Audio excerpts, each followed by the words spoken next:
Hi friends, and welcome back to Becoming with Ketney.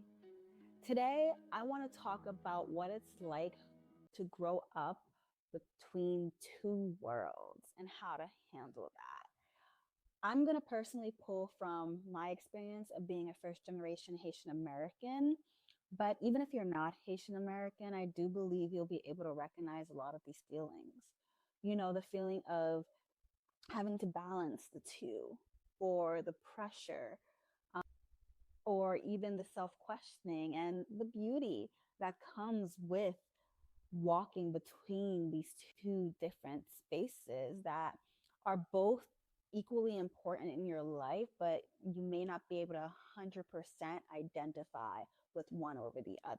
Growing up, I often felt pulled in two different directions. You see, at home, there were certain ways of doing things, of speaking, behaving, and understanding the world. You know, traditions, expectations, your family, they really shape every choice that you made or that I made. And then out in the world, everything has its own different rhythm from that, whether it was friends, careers, social spaces. I often felt that they didn't necessarily always align and, didn't always understand where I came from.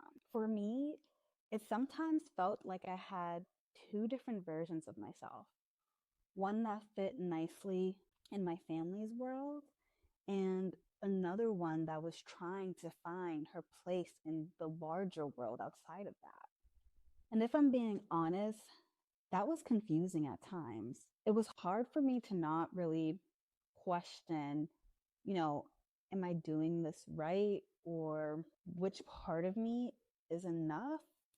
Or is it authentic to be both? And so here's my truth that I personally come to realize. You can just be both. Like, you don't have to choose one over the other. Your identity is not a pie chart that you have to divide for your love, your loyalty, or even your sense of self.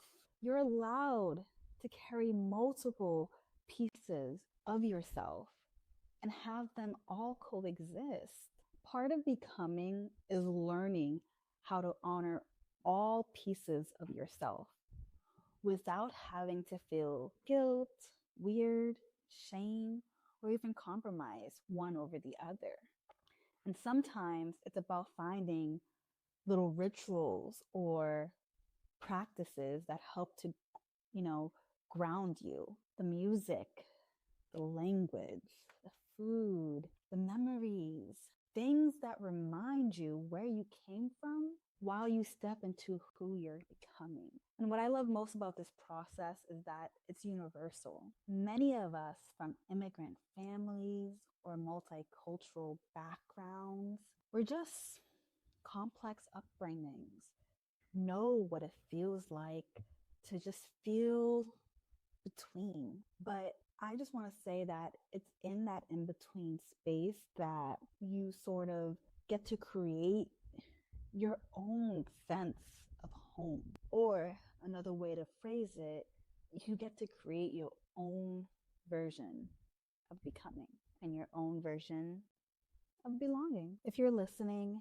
and thinking, I feel this too, well, that's exactly the point.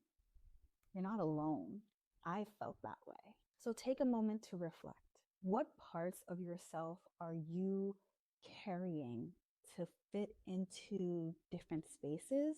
And what parts are yours alone to honor? Thank you for being here and sharing this space with me. Next week, we'll explore quiet seasons and inner reflections.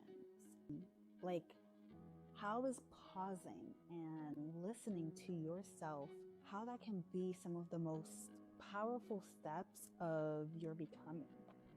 Until then, please give yourself some grace as you're navigating your in-between moments. And always remember, we're all still